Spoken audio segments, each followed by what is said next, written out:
Bonjour à toutes, bonjour à tous. Saint-Étienne a rendez-vous au stade Océane ce dimanche à 17h15. Pour votre avant-match, je suis toujours parfaitement accompagné avec Romain de Peuple Vert. Romain, comment vas-tu? Bien remis de la défaite de samedi dernier face à Nice? Écoute, on y reviendra, je m'attendais à rien, mais j'ai quand même été déçu. Donc, on en reparlera. C'est ça, et puis aujourd'hui, c'est la première aussi de Mathéo sur notre avant-match. Mathéo, t'es pessimiste, plutôt optimiste pour le déplacement au stade Océane? Eh ben déjà bonjour à tous, ravi de faire ma première et pessimiste assez parce que ça fait 2 mois qu'on n'a pas gagné et pas trop de raisons d'être optimiste mais c'est un match à 6 points et il Hmm. faudra prendre le meilleur sur cette équipe à Brest qui est en difficulté à domicile. C'est ça, on va revenir, comme tu disais, Romain, sur le match de Saint-Etienne face à Nice. Mais avant, comme tu le rappelles, Mathéo, on reviendra évidemment sur la forme du hack et puis le match à 6 points, comme tu le dis si bien, l'importance de la rencontre pour les hommes d'Eric Orneland. Et donc, pour commencer cette émission, revenons sur le match gagné par Le Havre face à Lens. Puisqu'ils sont désormais 16e de Ligue 1, ils sont tout juste passés devant l'AS Saint-Etienne la journée précédente en arrachant une victoire face à Lens dans les derniers instants de la rencontre. Alors je sais pas si vous avez vu la rencontre de votre côté, mais on a vu une équipe havraise qui a montré des signes encourageants pour leur première victoire depuis le 8 février dernier sur les 5 derniers matchs. Pour revenir un petit peu sur la forme, sur les 5 derniers matchs, ils ont inscrit 9 buts. Et puis face à Lens, surtout une démonstration d'envie, puisqu'ils sont quasi constamment revenus au score et ont inscrit un penalty dans les toutes dernières minutes de match par Hassan Kouka pour arracher les 3 points. Mathéo, est-ce que toi, de ton côté, t'es inquiet de voir un concurrent de l'ASS accrocher des résultats en championnat alors que l'ASS patine un peu? Bah un petit peu inquiet surtout qu'ils ont montré qu'ils avaient du caractère, qu'ils avaient la volonté de renverser les rencontres, qu'ils sont jamais battus. Parce que aller gagner 4-3 à Lens, il n'y a pas beaucoup d'équipes qui en sont capables, même si aujourd'hui Lens c'est moins fort que que ce que c'était ces dernières saisons. Après, inquiet, oui, parce que même s'ils sont pas mauvais à domicile, justement une victoire comme ça, 4-3 à Lens, pour moi ça peut les motiver encore plus avant de nous affronter et de nous mettre potentiellement 4 points derrière. Hmm. Romain, de ton côté, la SS a désormais plus que 4 points d'avance sur le MHSC, un de retard sur le hack. Alors que les Verts peinent un peu, on va dire, à prendre des points, à engranger des points en championnat, tu penses qu'on doit commencer à véritablement regarder le résultat des adversaires au maintien? Bon, après, il y a deux discours là-dedans. Il y a le premier qui va te dire, bah, la première des choses, c'est de prendre des points parce que chaque semaine, on regarde le résultat des autres et on se conforte là-dedans, dans la médiocrité de ce bas de classement parce que personne n'avance. Euh, voilà. Mais pour autant, nous, on n'avance pas non plus. Et si tu te concentres un petit peu sur ton parcours à toi, bah, le problème principal, il est là. Donc, bien sûr qu'il faut regarder. Montpellier, je reviendrai pas spécialement dessus parce qu'on va l'aborder la semaine prochaine, mais le Havre va mieux, le Havre prend des points et c'était relativement logique. Moi, je regarde beaucoup de matchs de nos concurrents directs et je suis pas du tout étonné. Hmm. Voilà, Est-ce que, donc maintenant.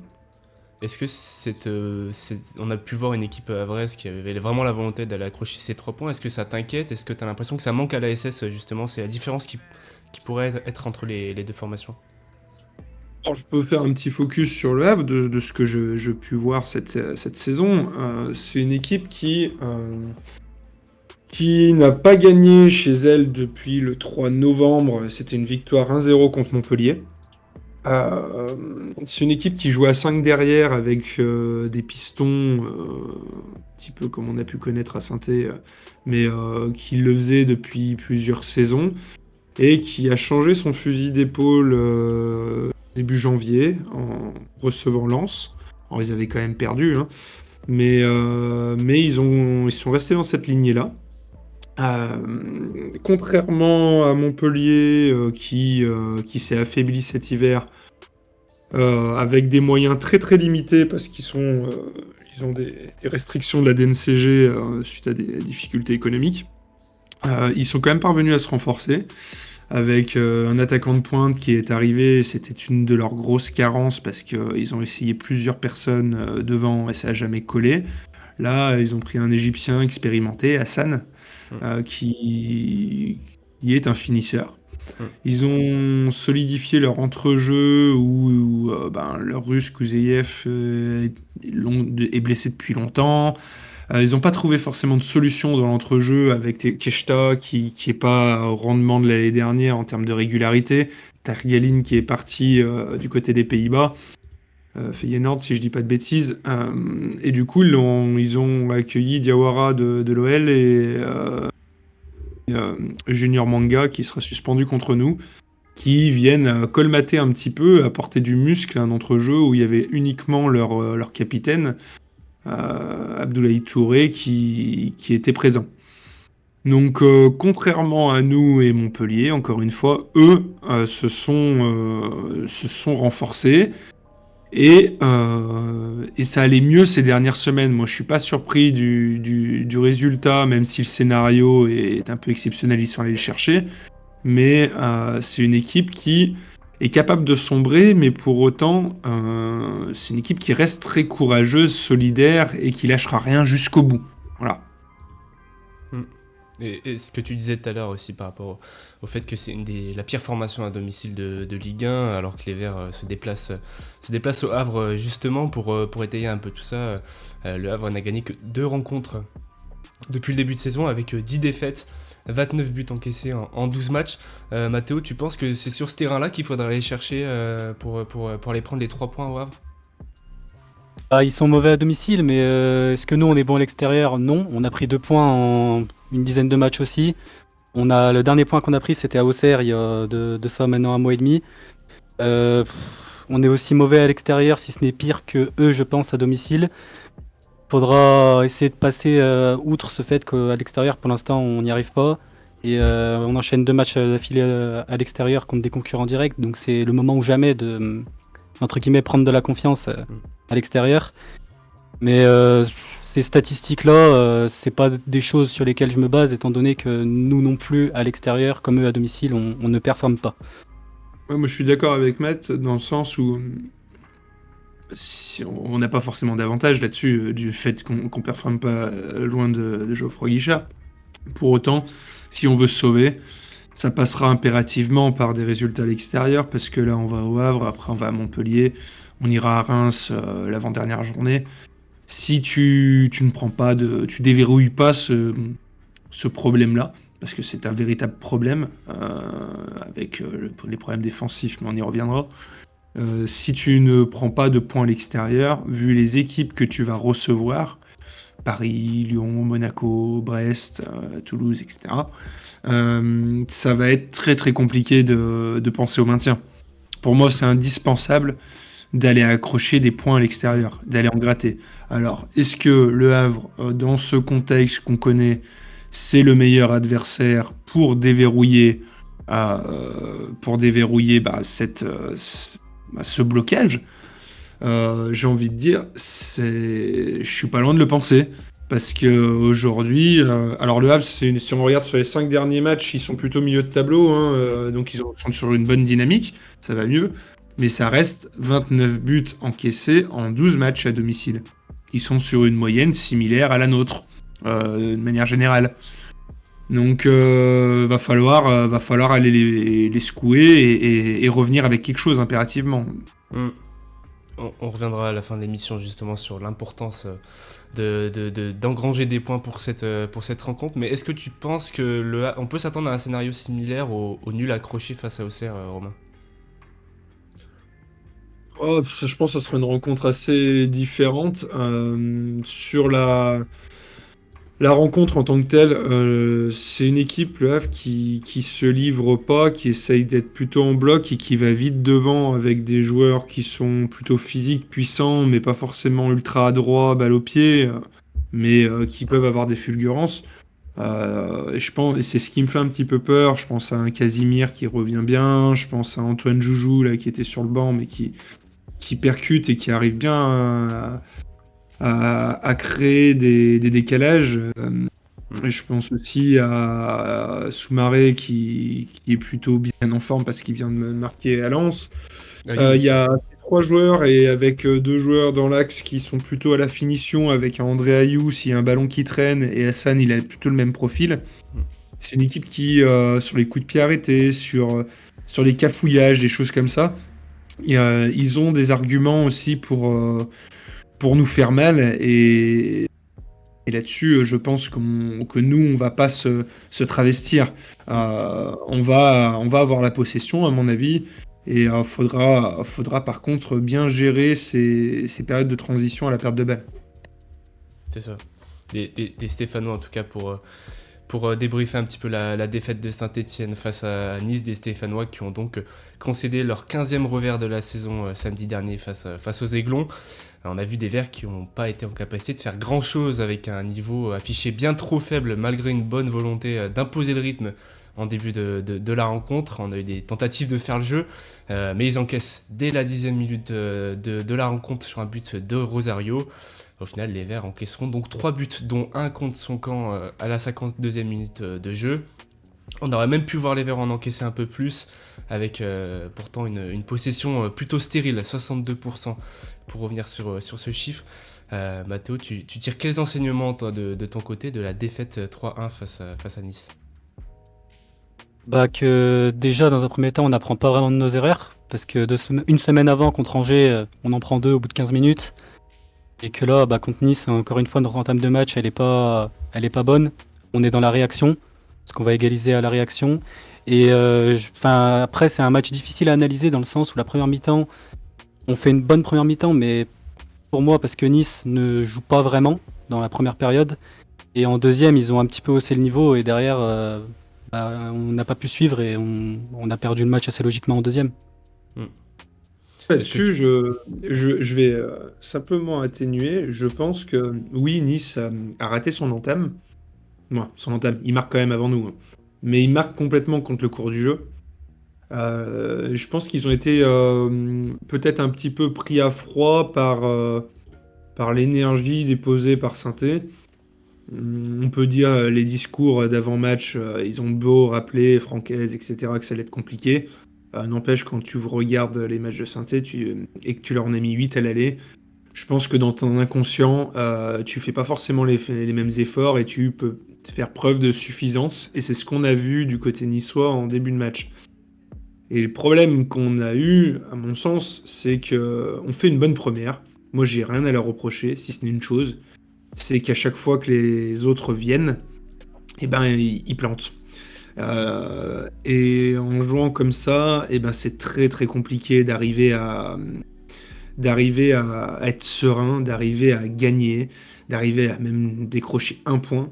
Parce que dans la tête de tout le monde, des supporters jusqu'à ton gardien, à ta défense, tu sais que eh ben, malgré tout le match que tu peux faire, ils viennent une fois et tu vas te faire punir. Et ça, bah, ça se soigne. Ça se soigne, il va falloir peut-être. Alors je sais pas comment ça se soigne, ça peut passer par un changement de joueur. Maxime Bernauer va remplacer Dylan Batubinsika. Je sais pas si Bernauer fera un bon match. J'ai quelques doutes par rapport à ses capacités physiques, notamment au niveau de la vitesse. Et vu que Guessant lui a mis un boulevard à un moment, pas rassuré du tout. Pour autant, ça peut passer par là. Ça peut passer par des changements tactiques. Aujourd'hui, ce qui est sûr, c'est que quand tu prends 3 pions par match, et là on reste sur une série très inquiétante au niveau défensif, t'en prends 3 face à Nice, t'en prends 3 face à Angers, t'en prends 5 à Marseille, t'en prends 2 contre Rennes et t'en prends 4 contre Lille.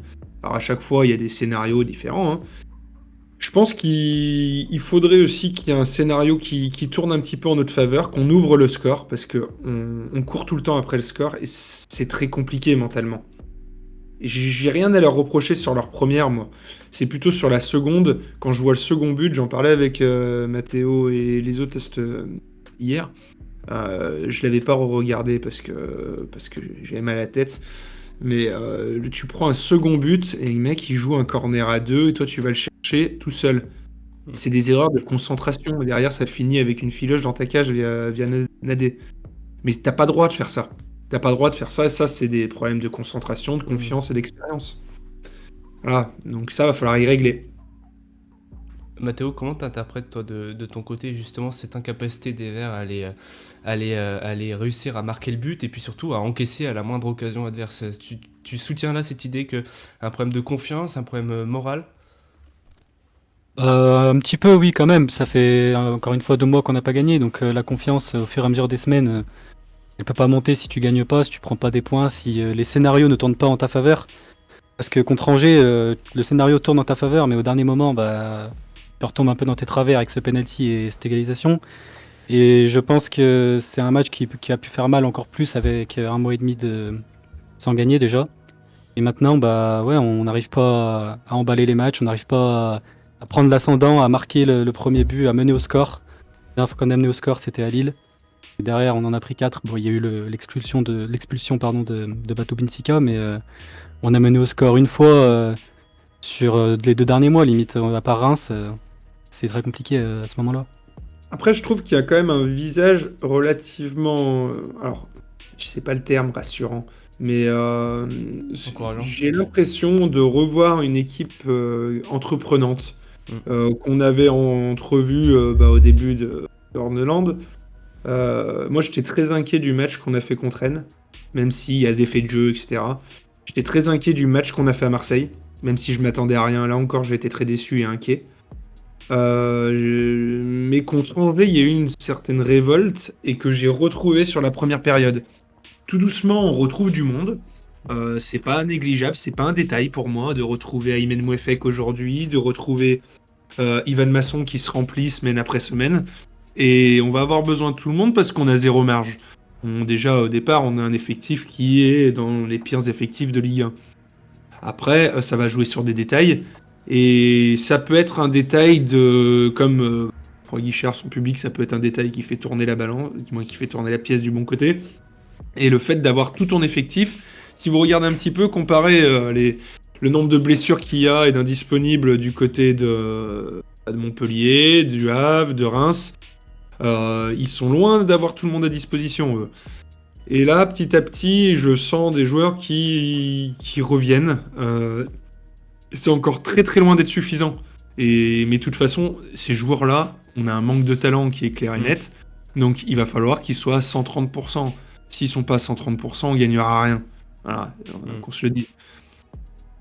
Mathéo, t'es d'accord avec cette idée-là que l'équipe, en tout cas Eric Horneland, a beaucoup trop de carences dans son effectif pour aller accrocher, enfin en tout cas pour se satisfaire des prestations actuelles? Oui, bah, totalement, il y a des carences et comme le disait Romain, bah, il y a des joueurs qui reviennent. Mouefek, j'espère qu'il va se remplir assez rapidement parce qu'à un niveau, comme on l'a connu en fin de saison dernière, il peut que nous faire du bien. On a Benold qui va revenir certainement après la trêve, lui aussi ça peut être un vent de fraîcheur dans une attaque où on aura un Davitashvili qui sera peut-être un peu pas trop à 100% pendant 90 minutes, il a joué quasiment toute la saison. Donc Hold, ça peut aussi apporter, Mouefek évidemment, et derrière Masson qui se remplit, c'est aussi une bonne chose. Et on aura le poste doublé parce que Apia maintenant est de retour de blessure, donc Apia aussi qui a le temps d'un peu souffler pour reprendre en forme, et ça peut faire la différence, mais comme l'a dit Romain, il va falloir qu'on soit à plus de 100% pour gagner des matchs. Puis est-ce que Eric Horneland ne doit pas faire preuve un petit peu plus de pragmatisme face aux difficultés de son équipe, Romain? Non.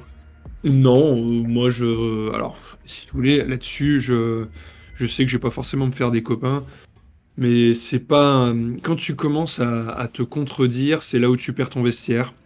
Il a été recruté pour différents aspects, le pressing, la récupération haute, un jeu offensif attractif. Il y a déjà suffisamment d'incohérence, je trouve, au niveau de notre direction. Il y a eu suffisamment d'incohérence cet hiver pour qu'on en rajoute une. Pour moi, c'est lui qui est le garant du projet de jeu que veulent nos dirigeants. Aujourd'hui, continuons comme ça et ça devra passer par le jeu. De toute façon, on est une équipe qui ne sait pas subir. Donc, comme dit bloc bas, ok, très bien. Bloc bas, dès qu'on prend des vagues, dès que les gars rentrent dans la surface, je rappelle quand même qu'on a pris 13 pénaltys. et qu'on a pris, j'ai plus en tête un nombre de buts incalculable. Quand tu sais pas être solide, je suis pas sûr que c'est en jouant plus bas que tu arriveras à l'aide davantage. Par contre, c'est pas aussi mathématique, quoi. Par contre, il va falloir trouver des solutions pour qu'au milieu de terrain, parce qu'on allume souvent nos défenseurs, mais on rentre un peu trop comme dans du beurre dans notre défense. Face à Angers, jamais il y a penalty mouton, il doit jamais le laisser rentrer dans la surface, quitte à faire une faute avant. En tout cas, il doit pas lui ouvrir le chemin. Et on n'est pas, notre défense est déjà limitée, mais n'est pas protégée suffisamment, en mon sens. Donc, être plus pragmatique, non. Moi, j'ai envie qu'on continue à voir ce qu'on a vu. Il a commencé à être plus pragmatique en arrêtant un pressing tout-terrain.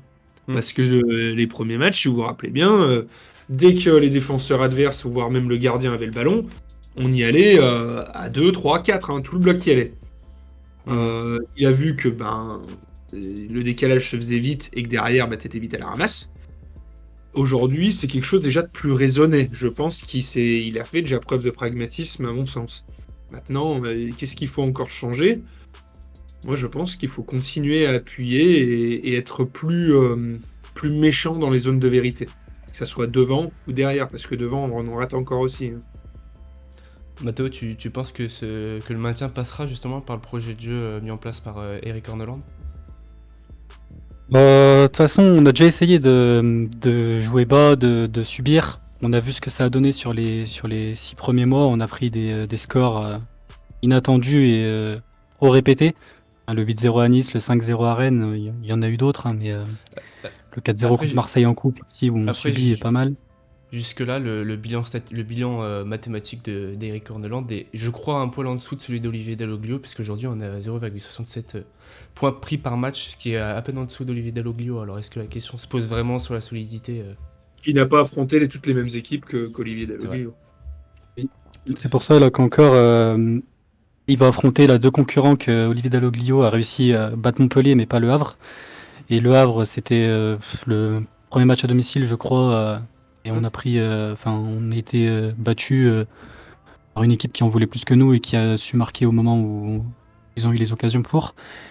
Et là, on va avoir ce que Orneland va donner contre deux concurrents directs. C'est là où on a besoin de points.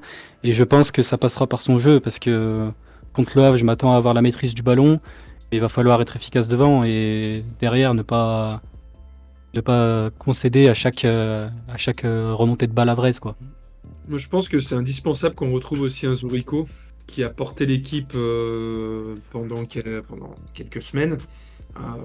Aujourd'hui, il a un petit peu disparu du champ il a perdu de son influence. Moi, ça me pose un peu problème dans le sens où, pour moi, on devrait... C'est lui qui est censé nous porter notre attaque. Alors qu'il fasse preuve de trop d'individualisme, c'est un fait.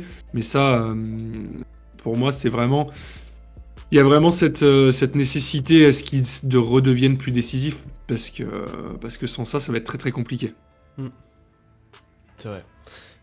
Puis, du coup, pour revenir un petit peu sur les enjeux de la rencontre, donc c'est une rencontre décisive pour le maintien après un match nul acquis à Angers, une défaite face à Nice. Du coup, les Stéphanois se rendront au Havre et affronteront ensuite Montpellier avant des rencontres un petit peu plus compliquées à aborder. Pour revenir un tout petit peu sur le classement des Verts, ils sont à 19 points, donc du coup, avec 3 de retard sur le 15e de Ligue 1, 4 d'avance sur la Lanterne Rouge, donc à savoir le MHSC. Donc le résultat paraît donc bien impératif. Est-ce que c'est une fatalité si la SS ne réussit pas à gagner, même s'ils accrochent le point du nul ? Une fatalité. On prendra un coup sur la tête si on perd, ça c'est sûr, parce que le Havre sera du coup à 4 points. C'est ça. Pour autant, c'est un championnat où il restera encore 9 rencontres et chaque week-end aura sa vérité. Comme vous l'avez évoqué la semaine dernière, en fin de championnat, il y a beaucoup de surprises avec des clubs qui jouent plus ou moins le jeu. Certains qui sont plus relâchés et du coup qui arrivent à avoir des résultats. Il y a beaucoup de choses inattendues généralement sur les fins de saison, donc les calendriers c'est assez compliqué à à analyser. Je sais que le Havre a un gros calendrier parce que ils vont jouer tous les gros. Euh, donc pour moi, il n'y aura rien de définitif ce week-end. Pour autant, ne pas perdre, ça me paraît indispensable. Moi, j'aimerais au moins 4 points sur 6 sur ces deux déplacements. Hmm. Parce que et ce week-end, on a Montpellier qui va à Lille, Reims qui reçoit Auxerre, Reims qui ne tourne plus du tout. Si tu avais la bonne idée d'aller chercher ta première victoire, eh ben, tu mettrais déjà Montpellier. Et ben, on a quoi? On a top 19. Du coup, on monterait 7 à points si 22 on gagne, ici ils points. Et perdent. Montpellier, voilà, on les mettrait à 7 points. Pour moi, ils ne reviendraient pas, surtout si tu perds pas chez eux le week-end d'après. Mm. Et après, eh ben, tu remettrais le Havre derrière toi et tu recollerais potentiellement avec Reims. Donc là, ouais, vous allez me dire, c'est des si. Mais tu as vraiment un coup à jouer. T'as vraiment un coup à jouer ce week-end, quoi. Voilà, faut pas se cacher. Oui, il y a de la pression. Oui, c'est un match sous tension qui coûte plus que 3 points, comme on dit. Mais pour autant, ça reste 3 points. Ça reste 3 points, voilà. Donc, à suivre. Mais moi, c'est un match qui va être très important. C'est évident. Voilà. Mathéo, prendre les 3 points, c'est un peu mettre le plus de chances de son côté avant d'aller affronter le PSG, Lens, Lyon dans les prochaines semaines. Bah, c'est sûr que contre Paris, contre Lens, je sais pas encore vu leur forme, même si on n'est pas à l'abri qu'ils se relancent justement contre nous dans un mois. Et Lyon, à mon avis, c'est pareil que le Paris Saint-Germain, on va avoir beaucoup de mal et la défaite semble pas acquise, mais très probable. Bien que Lyon ce soit un derby et qu'on sait jamais les derbys ce que ça peut donner. Mais oui, c'est très important de prendre des points face à des concurrents déjà, dans un premier temps, avant même de penser aux futurs adversaires. Et entamer ce match derrière eux, je pense que c'est peut-être mieux que d'être devant, dans le sens où on va être un peu en position de chasseur qui veut récupérer sa place qu'il a perdue la semaine dernière. Romain, tu penses que c'est un avantage pour les Verts d'être en chasseur plutôt que le chassé? Je pense pas que ça soit spécialement un avantage, parce que de toute façon, même si tu étais devant eux, tu restes barragiste et celui que tu chasses, c'est Reims. Mais pour autant, je pense qu'ils ont quand même pris, pas un coup, mais si tu es obligé d'avoir pris plus ou moins. C'est pas exactement pareil d'être relégable provisoire que d'être barragiste. Là, aujourd'hui, tu as les deux pieds dans la merde, maintenant, il va falloir t'en sortir. Et là, c'est du concret. C'est pas, ça fait un moment qu'on n'était pas tombé dans les deux derniers. On surfait juste au-dessus. Ça fait un moment, je crois que ça date du mois d'octobre. Donc là, maintenant, va falloir te retrousser les manches et aller chercher ce qu'il te faut pour sortir de là. Voilà. Et mettre ce supplément d'âme, ce supplément d'effort, de dépassement de fonction pour se sortir de cette situation merdique, quoi. C'est ça. Des Verts qui vont devoir donc se dépasser pour prendre le dessus sur le Havre qui montre un meilleur visage ces dernières semaines. Messieurs, pour clôturer cette émission, je vous propose l'instant pronostic, revenir un petit peu sur vos attentes de la rencontre et surtout à quel score est-ce que vous espérez voir la SS s'imposer, pardon. Romain, à quoi est-ce que tu t'attends de ton côté? Un match ouvert, un match fermé? Est-ce que tu t'attends à plusieurs buts, une victoire de la SS? Écoute, est-ce qu'on espère? Ça, c'est une évidence. Ce à quoi je m'attends, moi, un match fermé, je m'attends à des faits de jeu parce que je pense qu'il va y avoir beaucoup d'agressivité, comme souvent sur ces duels au couteau. Je serais pas étonné qu'il y ait des cartons rouges. Alors je suis content, je sais que ça fait débattre des fois, mais ils nous ont mis ce Turpin au sifflet et même s'il n'a pas forcément une bonne réputation, pour moi c'est un très bon arbitre. On le voit sur la scène européenne et c'est pas quelqu'un qui va être impressionné vu qu'il arbitre en Ligue des Champions. C'est pas quelqu'un qui va être impressionné par l'enjeu en tout cas. Il était au sifflet du Rico, non? C'est parce que c'est pas ça. Ouais. Ouais. Si, il était au sifflet mardi soir. Là, donc Je m'attends à ce qu'il y ait des faits de jeu, à que ce soit fermé, je pense aussi. Mais pour moi, si je devais me mouiller, je dirais une victoire 2-1 fondatrice de la SS. Mathéo, tu t'entends à une rencontre disputée entre les deux équipes? Ouais, je m'attends à un match où les deux équipes vont mettre beaucoup d'ingrédients pour le remporter. Je m'attends au même score que Romain, je m'attends à une victoire 2-1 aussi. Je pense on peut avoir un match qui peut très vite être haché et que effectivement on peut avoir des cartons, je sais pas s'ils seront rouges, mais je pense qu'on va avoir pas mal de cartons, pas mal d'actions où Monsieur Turpin va être mis à contribution et je pense qu'il a l'expérience pour gérer ce match puisque, comme le disait Romain, il a géré des matchs avec beaucoup plus de tension que celui-là. Donc, mais oui, il y aura un match, à mon avis, très tendu, très disputé. Une rencontre disputée, serrée entre deux concurrents au maintien au maintien en Ligue 1. De mon côté, je vais continuer sur ma lignée avec un match nul 2-2. Je vois pas forcément les Verts capables d'aller renverser la situation du côté du Havre. Pour revenir un petit peu sur la rencontre, donc une opposition qui se jouera ce dimanche 9 mars à 17h15 au stade Océane, et comme vous le disiez, avec Monsieur Turpin au sifflet.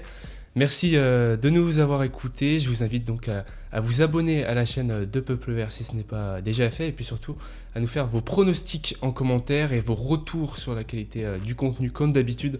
On n'hésitera pas à vous lire, on en prendra un grand plaisir. Mathéo, Romain, merci pour votre présence, et puis surtout je vous souhaite un très bon match pour ce dimanche. Salut à tous! Salut!